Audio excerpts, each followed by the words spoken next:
Hi, we're live. All right. This is MEP Launch. Every week, we invite a founder of the company to talk about their startup, what kind of problem they are solving, and what kind of goals and obstacles they encounter. So this week, we have David from safetycone. Hello, David. Queenie, how are you? Hi. How are you? Oh man, So, great. I'm outside in California. It's actually warming up finally, so loving it. I love that you're outside. It's beautiful. I'm really jealous. If you can yeah, see, it's a beautiful yard. it's just like 2 feet of snow outside. Oh It's man, too thank you. depressing to share. Well, actually, I grew up in Denver, and so living in California, I miss the snow. I mean, sure, it's one of those things that's probably fun for the first couple of days, but oh man, by the end of winter, I'm sure you guys are Yeah. ready for spring. We're done. Yeah, we're But yeah, done. David, just talk about your background. Like, how did you get to safetycone? Sure, yeah, background. Oof. I mean, I've been all over the place. I guess the last like real job I had was working as one of those kind of quant trader, quant programmer types for Citibank. I was working in Manhattan. I was there for 6 years. I managed this I loved it because it was this intersection of like reading about the news, current events, math, and programming, like that three, all in the same. Yeah, I mean, before that, I actually graduated as a physicist from Harvey Mudd College down in Los Angeles area. And, I kind of went into physics because I wanted to discover things about the universe. Yeah. But, I had a great teacher. Oh, man, I had this great teacher who talked about financial economics. And when I learned that a lot of the same physics, math, physics, programming, physics, computers, physics, analysis skills could be used in finance, I was ready. I jumped ship. So yeah, no, I guess finance is my background. Okay, cool. We were lost for a second. Awesome. Yeah. So yeah, no, we're good. Okay, I think we're back. Okay. So, Cool. So that seems like totally different than safetycone. Like, how did you get to Yeah. safetycone? Yeah. So back 2016, I remember my last day at City was literally the day of Brexit, like when Brexit happened. I remember thinking that I wanted to go build something. I wanted to go start a startup. Yeah, I don't know, just kind of digging in, like what was the exact moment that I knew I had to go build a startup. Right, like being this quant programmer, my whole life has been basically trying to make computers work, trying to get computers to do things. A computer wrangler, like at the circus, like. But being a quant, right, we like made a bunch of cool stuff, but then we had to hand it over to IT. And IT would take care of running it, maintaining it, kind of a lot of the other stuff involved in working software. But we actually knew how to operate computers better than IT a lot of the times. And so it was very frustrating. And I remember that there's this particular day where I'd been trying to get our team kind of like a server, think like an Amazon EC2 instance, just a random computer that can access the internet that you can put stuff on.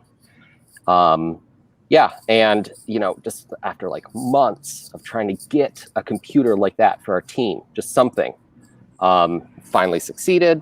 It's ours, and I just I couldn't believe it when my boss said, "And now you should really appreciate it because it costs our team $100,000 a year."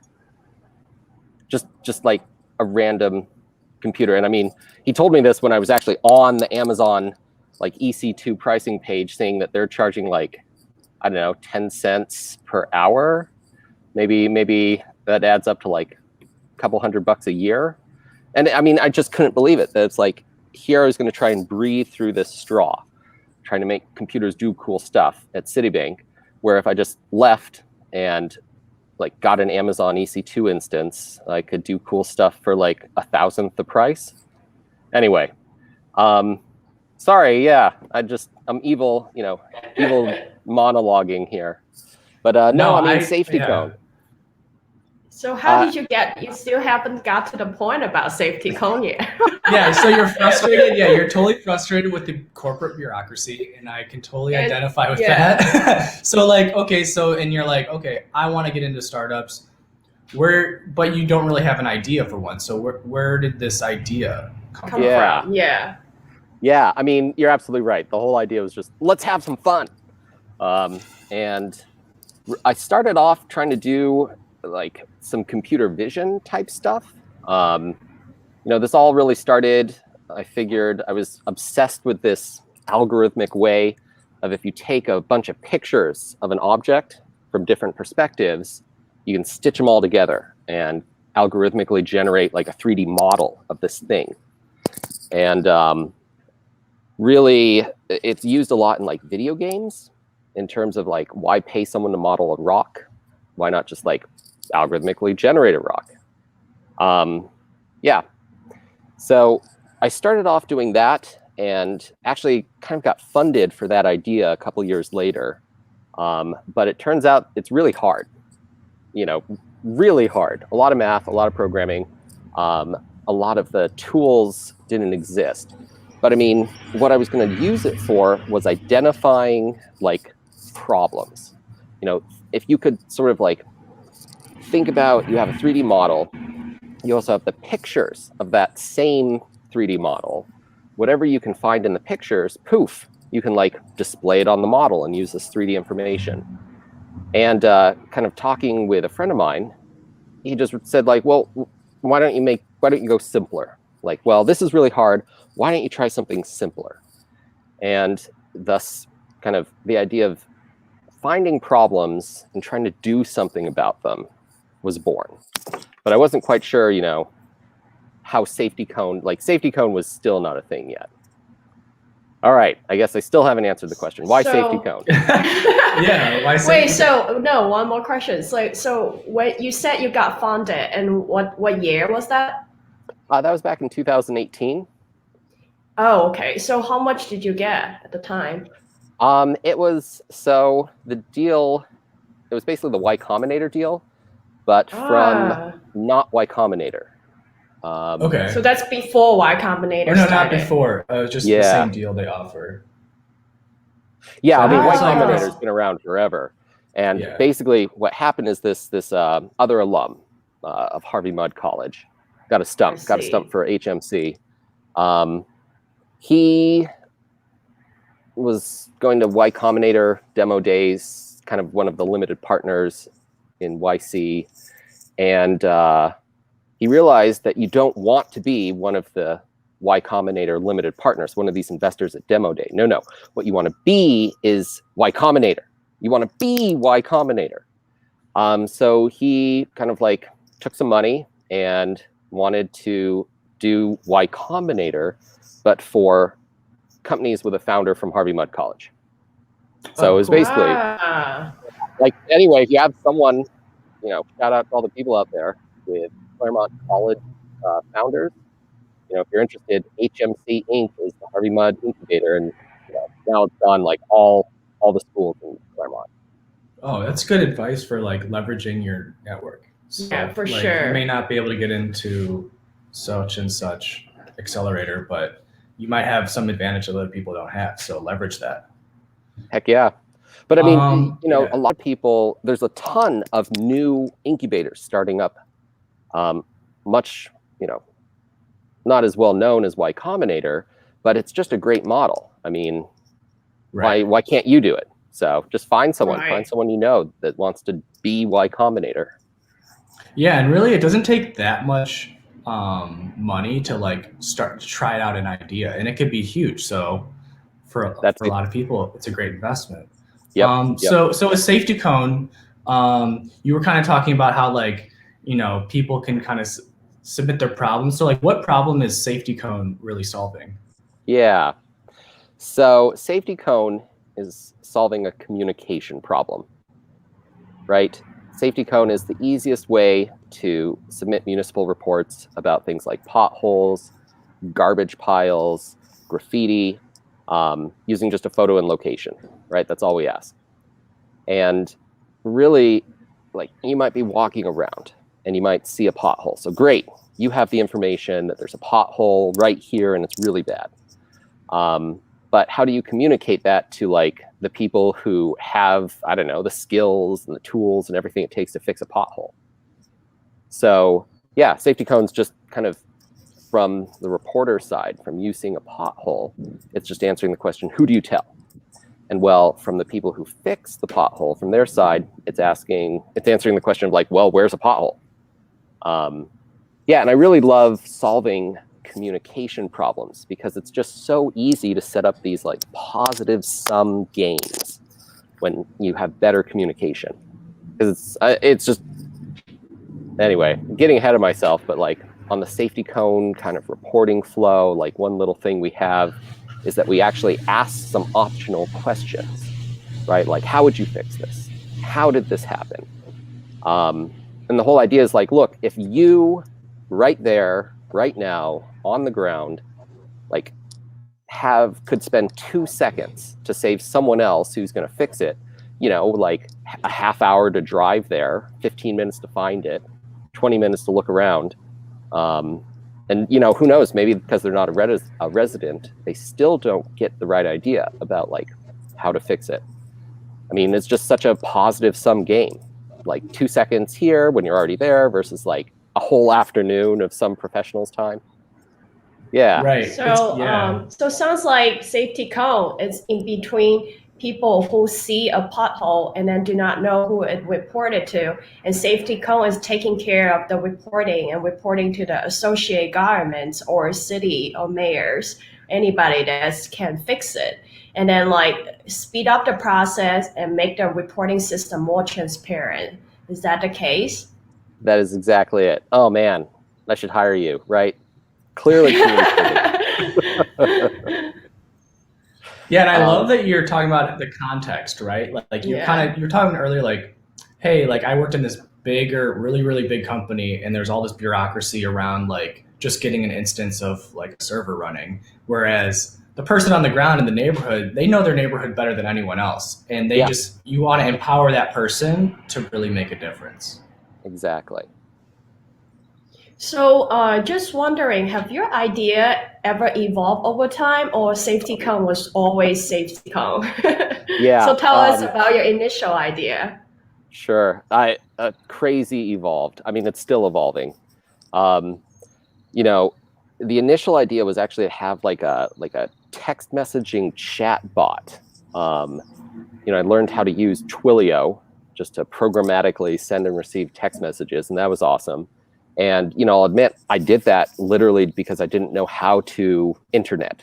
I didn't know how to program on the internet. I didn't know HTML, CSS, JavaScript.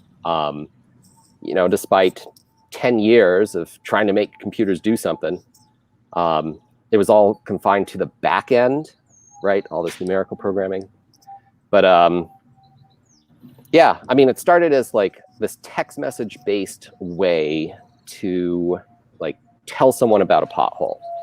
The idea was that you would remember this number. Yeah, this crazy number, and you could text this number and it would be awesome.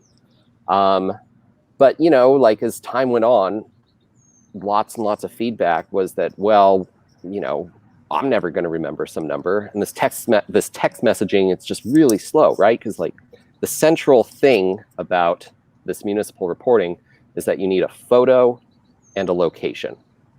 And well, you know, people were out, bad network connection, and they'd be trying to text some photo and it would take like 3 minutes. And that's no good, right? That's not any quicker than our alternatives. So yeah, I mean, the idea has kind of evolved to like, all right, now we've got a website. All right, now we've got this like progressive web app. I mean, the whole idea is like, really, let's try and focus on municipal reports, make it as fast and easy as possible. So, but I guess, you know, through the whole thing, through the whole evolution, the goal has just always been like, make it as easy and quick as possible to report a pothole. Yeah, awesome. Like, if you see something, say something. Right. I really like the idea of safetycone because it really does solve a lot of people's day-to-day problem, especially when in the US, like parts like the roadside are not your property, so you really don't know like if you should be taking care of this or if you get fined if you do anything about it. So I think this is a really great problem to solve.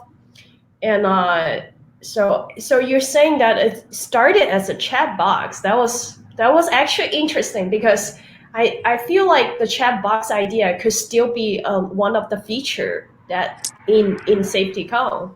So do you still have that feature? We do not. We don't have it just due to like resourcing. We got to focus on one thing. We're a Right. small, scrappy team, my co-founder and I. My co-founder couldn't be with us because he's on vacation. Lucky duck. But So yeah. how did you know Zeph? Like that's interesting too. Like, so do you guys start a company together, or like you started and you met him like halfway? Yeah, I actually met Zeph coming up on almost a year ago at kind of online career fair organized again by Harvey Mudd College. Zeph and I are both Mudders, and just in this online career fair, they put this together at the last minute because a lot of the college students, their summer internships had been canceled, due to COVID. A lot of their starting positions just weren't there anymore, right? Everyone was worried, last year around like April, May about like, well, was there going to be any work, any economy in the summer? Right. So no, it was serendipity. It was like sometimes good luck smiles on you. And Zeph was actually the very first person to like walk into our online booth and just started talking and realized we both have this passion for like, let's improve citizens' relationship with their government. Just make the world a better place. We don't have any illusions that we're actually making the world a better place, but we help others whose whole job is to make the world a better place, be more effective. Yeah, and what I really love about safetycone is, just the way the U.S. is kind of set up, especially in California, but like actually just everywhere, is that if you're in Los Angeles, for example, Los Angeles is like this weird sliver, but if you're from that entire area, you kind of identify with being from Los Angeles. Even if you're in Long Beach or Orange County, you're kind of like, I'm from Los Angeles, or that's what you'd say. Like in Chicago, like even live in the suburbs, this is a really controversial thing, but people are like, hey, I'm from Chicago. So when you're kind of in that whole area, you're like, who do I even talk to, right? Yep. Like, who would I even report this? So it's super empowering. Sorry, not really a question, just more of me being I'd love it. This is us having some fun. Yeah. Yeah. Do you want to go through the app? Like, let's demo the app. Yeah, so I just have your homepage up. Let's see here.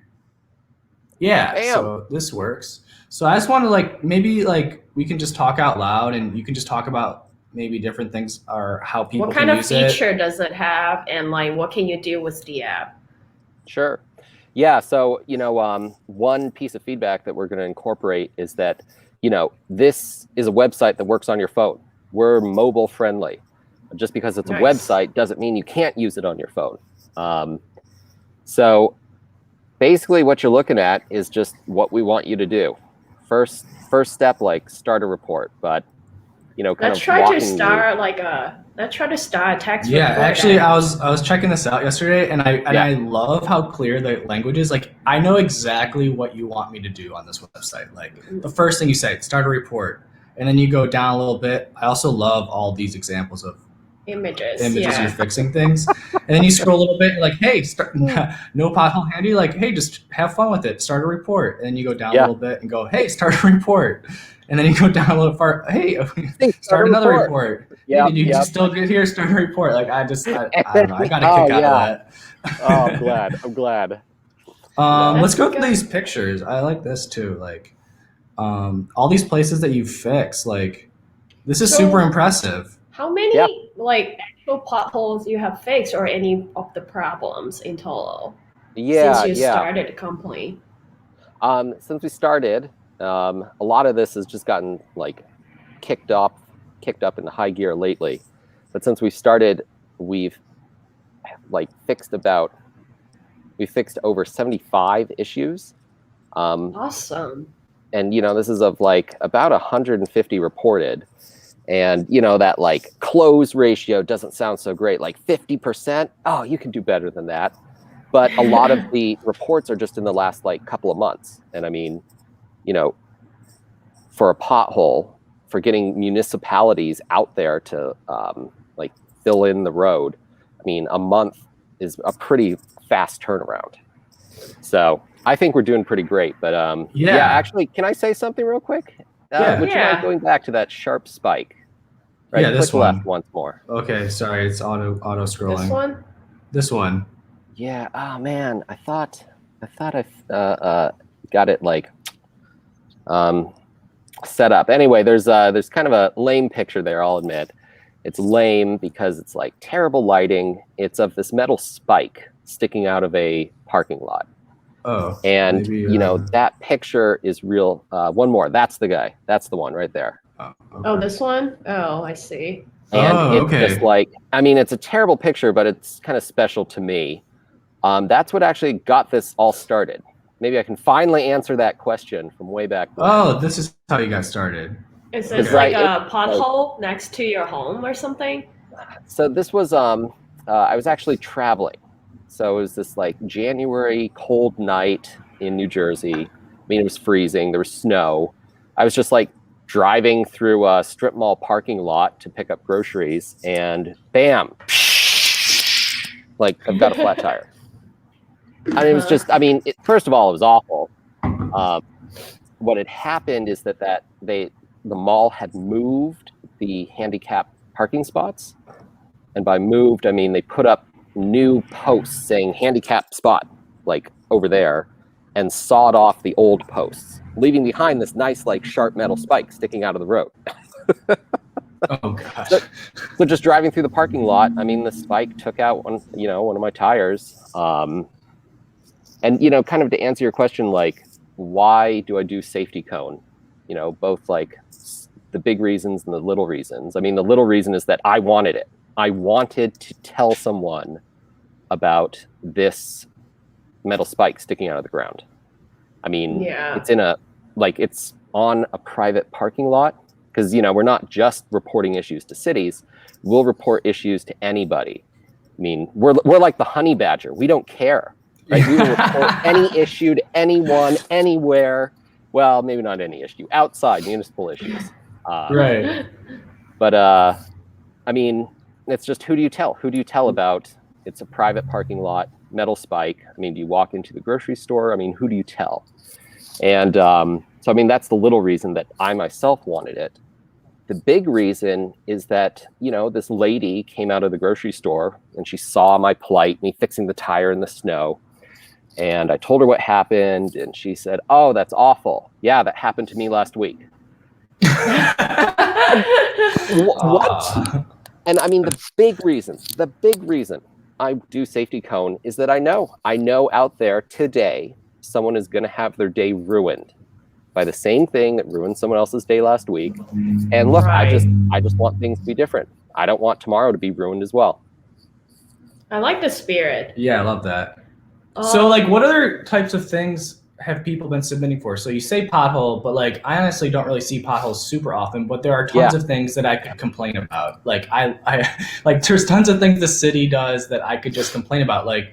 For example, we were talking about this earlier, but every weekend there's people racing down the street in front of my house. And I'm I don't really know if that's a pothole thing, or just there's a whole strip that just they need to add a bike lane to this major road, and there's no bike lane, and it's just super unsafe for people that are riding bikes. Are there other sorts of things that people have been submitting issues for that really aren't oh, go fill in this pothole, but more kind of comprehensive, just livability issues?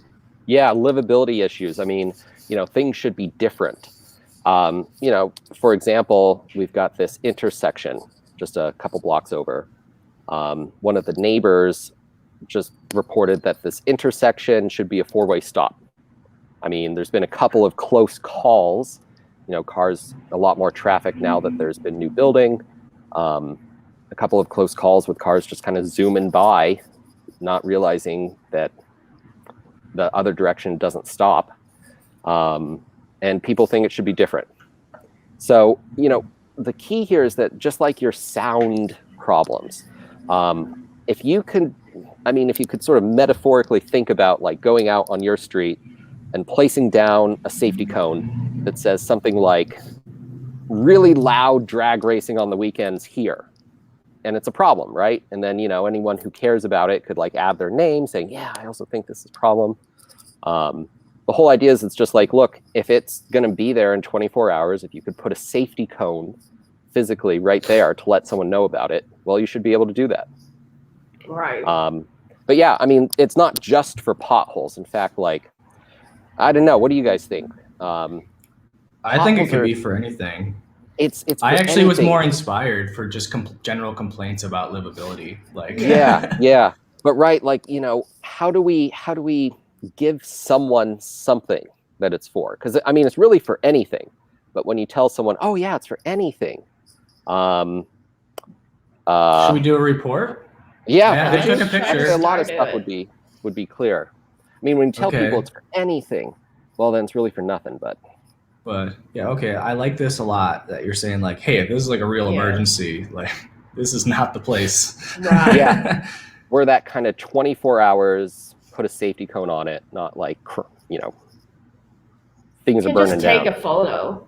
I took a photo already. You can take a photo. You can upload a photo. Oof, looks like it's squished a little. We'll work on that.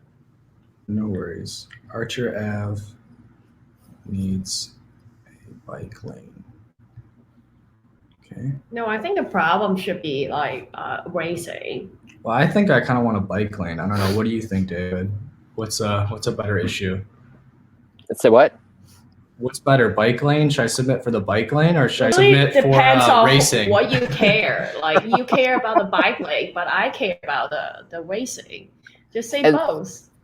And honestly, why live in an or world? Live in an and world. Do 2 reports, right? Yeah. One for the bike lane, one for the street racing.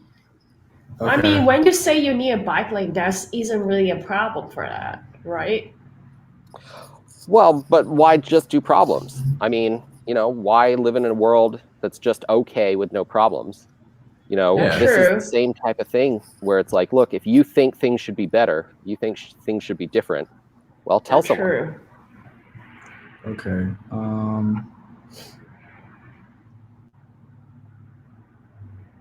Okay. Okay. Let's see here. Yeah, we try and be polite about, just barging in. Oh, for sure. Demanding your location. I'll just put that there. Okay.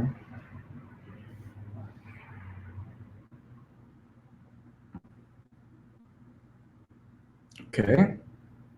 I really love the text. Like it's just it's really refined, and you have a lot of good examples. Thank you. It's like it's very obvious what needs to be done, and I know how hard that is. Oh man, yeah. A compliment always feels good when it's on something you really, really put a lot of time into. So thank you. And honestly, for other people listening out there, like there's no substitute for just putting in the time, right? Like rewrite each word, each paragraph 10 times. Just do it for fun.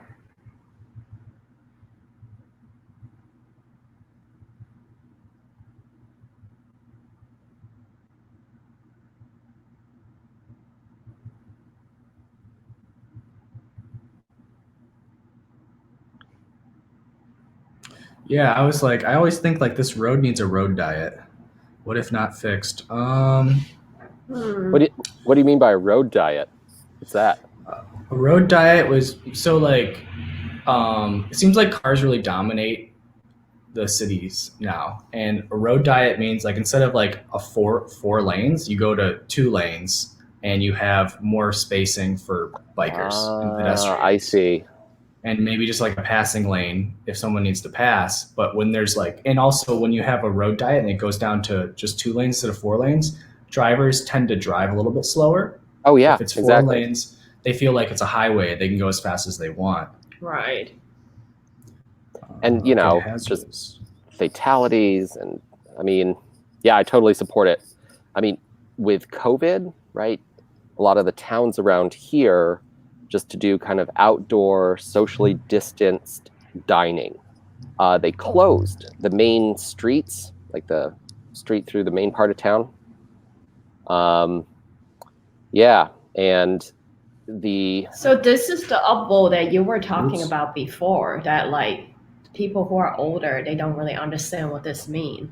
Yeah, right. Maybe maybe you could change it to like I vote for this issue, because like people know about vote. Love it. Yeah, so then they don't need to worry about to understand upvote. Like everyone knows how to vote. Yeah. Well, you know, I'm looking at the screen and I'm not liking what I see.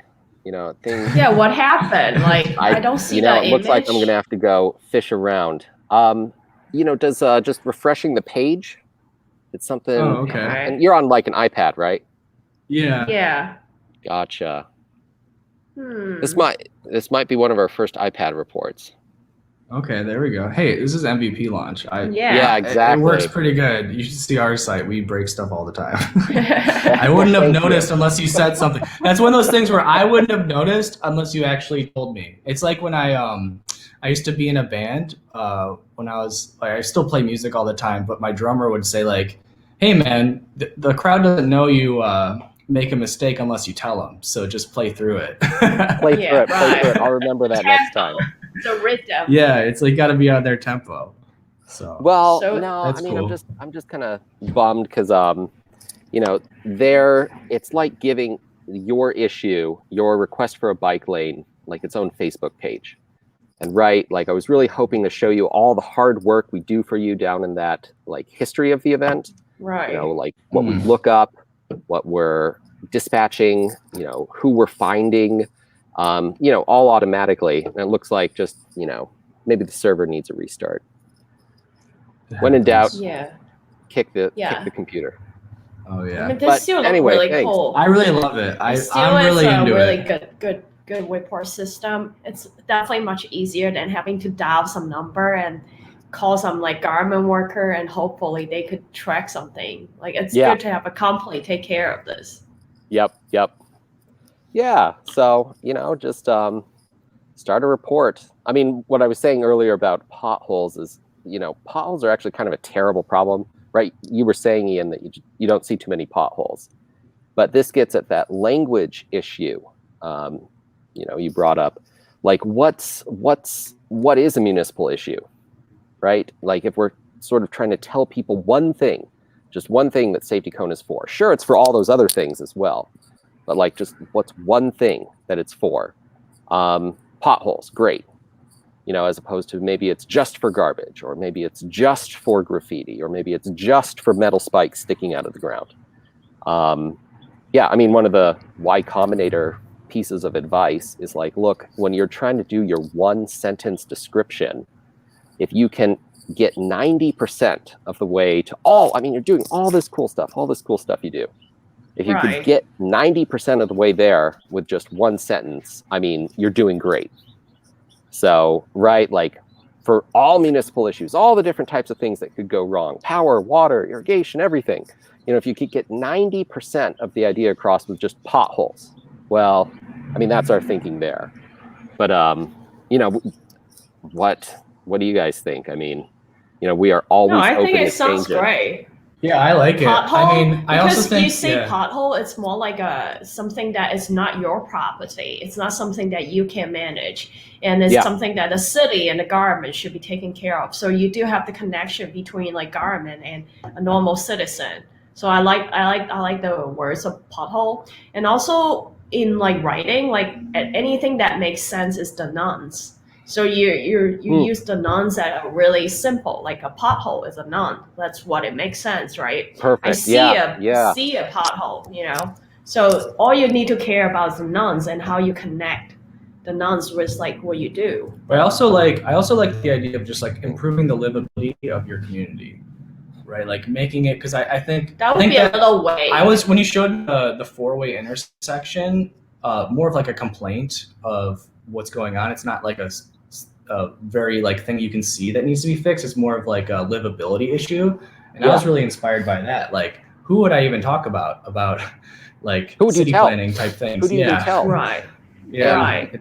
You know, this neighbor, right? This neighbor had posted on the city app already, but the city app, it doesn't have like easy shareability. Like literally, the neighbor, to try and get other people in the community to add comments, add their voice, had to, you know, send out this 15-step process of like trying to somehow find the report in the right place to then click on and, you know, log in. It should just be simple, right? You should just have a link that you can share to your report. You know, you can get upvotes, and every time safetycone reaches a certain milestone of upvotes, well, we'll email the city again. And it's just, first of all, it's a way, it's like a single place for the community to come together. You know, improve the community requires a lot of voices. And how do you let all these voices kind of see each other? Yeah, I mean, sorry. Yeah, that's really cool. I just love safetycone. Yeah, most exciting thing I could be doing. Hell yeah. Cool. Well, what we've been doing at the end of every episode is a few like more generic questions. So yeah, we can do like, what's like a big win or fail for the week? For the week, or both, like your big win and your big fail for the week. Yeah. Oh man, I love you guys. The big win for this week is absolutely being on your show, right? This is my win. Oh, getting interviewed. I mean, it's just, it's hard, right?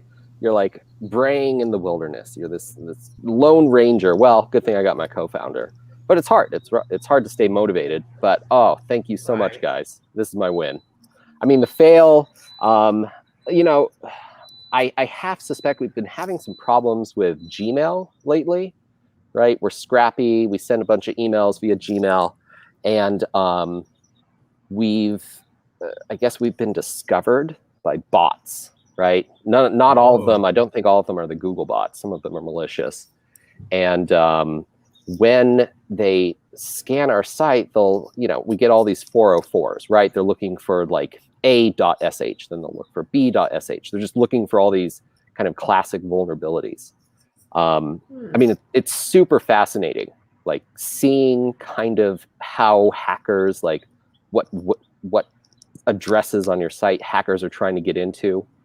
But the problem is like, say what?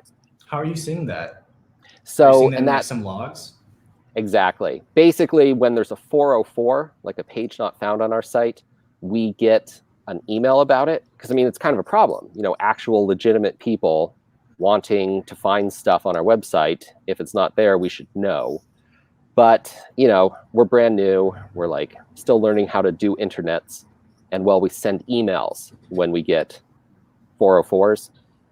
And sorry, it's just a little technical, but at the end of the day, we're still using Gmail, right? This like scrappy, it works. We're using Gmail as our email sender, and they rate limit you. So when one of these bots does a drive-by on us, we get like 100 email 404s that rate limits us due to Gmail, and then the email stops working. So I'd be curious if you got an email about, you know, your report was submitted. Because I think if you didn't, that's the smoking gun for, well, you know, I can check. We just got botted. I turned on Do Not Disturb for this, but I'll let you know. Yeah. Sure. But yeah, I totally hear that. We should actually, that inspires me. Like, we should probably do that. Yeah. We don't really track 404s right now, so we should probably start doing that. Yeah, for sure. We'll do ours. What's our like win and fail for the week? Not even sure yet. I guess the win is having you on the show and being able to do this MVP launch as well and promote both the company. It's great. Yeah. It is really great. It is such an awesome idea. Yeah, we love it. Guys. Whatever, we launched notifications on we have notification, and that's another win. And what's the fails for the week? Big fail. We haven't talked to any user yet. Yeah, we haven't talked to any users. Do user interview. Yeah. That's a fail. We need to be better about that. Yeah. That's our fail. Okay, so we'll do next one. Goals and obstacles. We do this in our startup school weeklies, and I really like it. Like, what's your big goal and what's your big obstacle this week? Yeah, I mean, from startup school, it just like crystallizes. Like, what should you be doing? Why aren't you doing it this week? Right. Yeah. I mean, the goal is to get the goal is basically to improve random little things. Like, for example, the goal is to now fix this problem amongst a whole bunch of other problems that we got. So the goal for the week is largely a lot of engineering stuff, which fortunately got exposed by people using it, right? We need to get better in these specific places. I can't tell you what they are. I mean, they're just kind of technical, but when problems arise, we fix them. Our obstacle, by the way, our obstacle is the obstacle we always face. You mentioned on our landing page how it's kind of persistent about the fact that you should just try a report, right? Do a test report, do something. Right. Because the whole idea is that everyone watching this, now you know about safetycone, but you might not have a pothole. And when you have a pothole, you might not remember, what was that URL? What was that site? Getsafetycone.com. Go get safetycone.com. So what we're trying to do is somehow our obstacle is just solving this timing problem.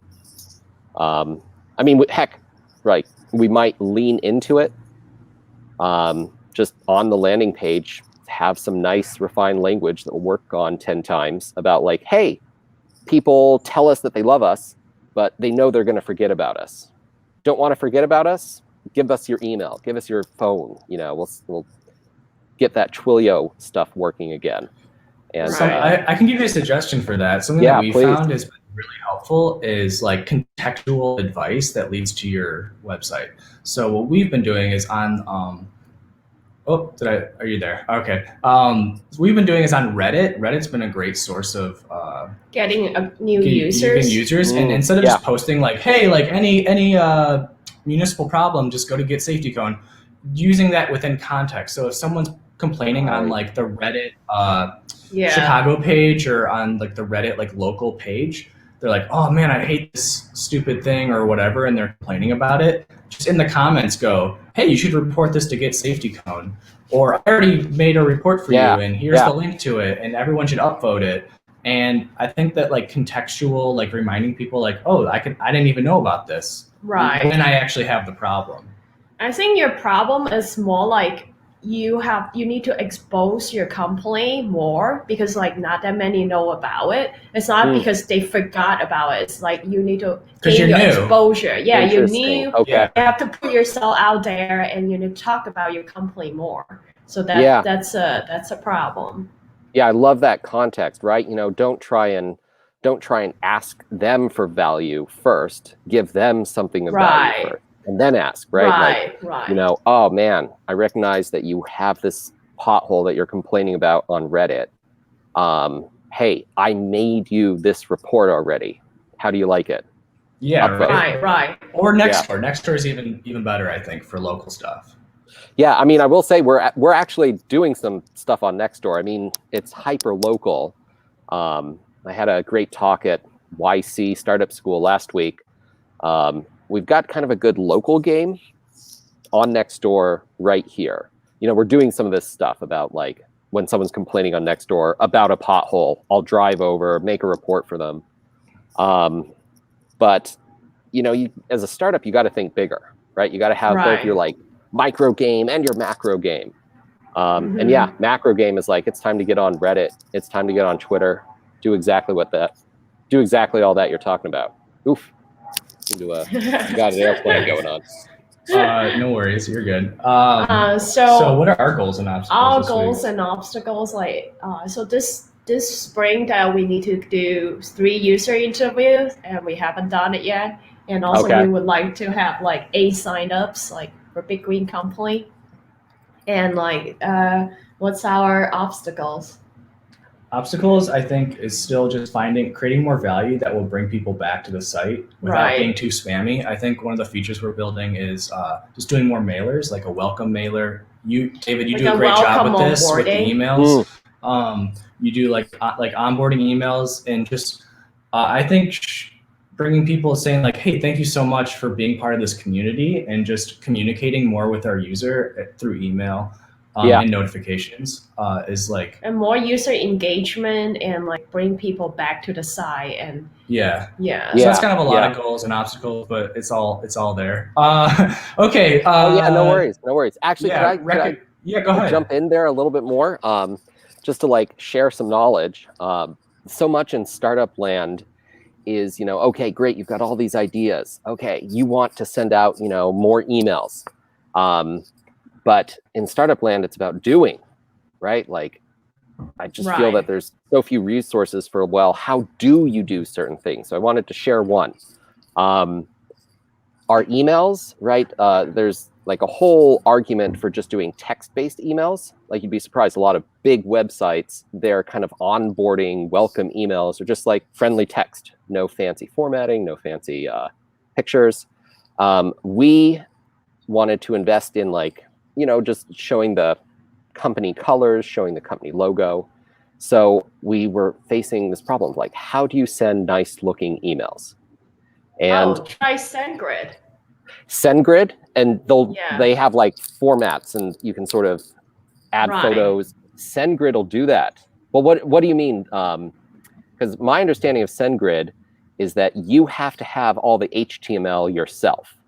Like, you already have to. SendGrid doesn't have kind of a nice web, like, email designer. Is that right? Oh, I've been looking at SendGrid. It does. So this is what SendGrid would provide. So they provide you a service that you can like interact like with your app, and what it does, it provide email template, and then you can just insert your photos and your pictures and your text, and then you interact it from your site. I'm sure Zap can figure that out. It's pretty simple. Oh yeah. Thank you guys. Thank you, because but as you can tell, email isn't working. As you can tell, Yeah. Gmail isn't working. I've been looking at SendGrid. Yes. So, awesome. So for your email problem too, like that you get spammy email because you send an email that purely just text and like from someone that they don't know. So usually the bot will filter out your email. So there's a couple of things that you can do to prevent your email to go into someone's junk mail, which is like, I think there's some sort of verification that you could have done, or some ISP certificates that you have to I mean, it's pretty technical. I mean, all things can be configured inside SendGrid. Okay. Yeah. I mean, it's just there should be like a whole startup channel, like a whole YC school that teaches not just like what you should do on the startup side, but also what you should do on like the development side. I don't know. Not quite formed, but it's like, it should just be known that you go to SendGrid, and that SendGrid has a nice email template like creator. And it's just crazy that this is the first I'm learning about it. So I think there's a couple other. I think. Oh, there's a doorbell. Hey. That's probably not for us. Is that the 3-minute warning? No. I think MailChimp is also good, but I just know SendGrid from experience. But it's pretty good. We actually we currently use MailChimp as our template, like as our email templater, and then we just copy the HTML into a file and like do some string replacement. So but I want to use SendGrid. Please go ahead. Sorry. If you're already using Twilio, SendGrid's easy. Cool. And then do you have any like recommendations, like books or movies or TV? Whatever? Oh my gosh. All right. So it's rap, it's music. I don't know if rap is everyone's thing, but this guy, I'm having this love affair with Harry Mack. He's got a YouTube channel, Harry Mack. I don't know, I'll toss it in the chat, but what you should search for, it's called Omegle Bars. He's on Omegle, which I guess is kind of like a, video chat with strangers app. And he does Omegle bars because Harry Mack is this like freestyle rapper. And his shtick is that he asks some random person for 3 words and then just freestyle raps, like incorporating those 3 words. Oh, like improv. And like improvisational rapper. And it's just, I mean, it's beautiful, right? Again, it's hard to stay positive while like grinding away and like code's not working and no one's using your stuff, and you go talk to people and they give you all this feedback. I mean, it's hard, but whenever I'm down, I listen to Harry Mack. He is so positive. It's just like mind blown is an overused phrase these days, but like just listening to him. Harry Mack, YouTube. Awesome. What's our recommendation? Our recommendation is Wim Hof breathing techniques. And I actually did one before we go on this interview. And what it does is that you train your breath, like you breathe for like 15 seconds or something, and then like a deep breath, and then like you hold your breath for like 15 seconds, and then 30, and then like 1 minute and a half, and then 2 minutes, and then after you're doing the whole process, you feel enlightenment, you feel great, and then you feel like you can undergo any challenge. I love it. Wim Hof. Yeah, Wim Hof. You can toss it in the chat. Wim Hof. Yeah. Wim Hof. I'll throw it in there. And all his stuff is like scientific, like backed. And he was the person that break the record of climbing Mount Everest on with shorts. Yeah, he's like does an ice bath for 2 hours. But it's just unlocking the power of your breath. And he's like 60 something, and he's like in super good shape. Yeah, and if you're ever feeling stressed, I mean, just take 10 minutes, look up Wim Hof breathing on YouTube, and you will feel great. You feel amazing, yeah. You're really onto something. I mean, it sounds like you don't even have to be as extreme as this guy, like ice baths and climbing mountains in shorts. Just breathing, man. I know a friend of mine, he has some chronic pain issues. And literally the best thing that helps them is just like to calm down, focus on your breathing. I will look this up. Thank you. Oh, especially for pain. I think there's something to do with getting more oxygen and alkalinity of your blood and pain receptors. So there is a whole. Oh yeah. I'm not a biologist or doctor, so don't take my advice. But well, it just makes perfect sense. I mean, it makes sense. Oxygen is a good thing. We kind of need it. So right. It's probably hard to get too much of it, but right. Cool. I think that's it. Yeah. Thanks for being on the show. Yeah. Thanks, David. Well, really, my pleasure, Ian and Queenie. Thank you so much for inviting me. I hope I can help you guys more in the future, and this has been awesome. Yeah. Stay in touch. Yeah. Stay safe. All right. Indeed. All right, and stay warm. Bye guys.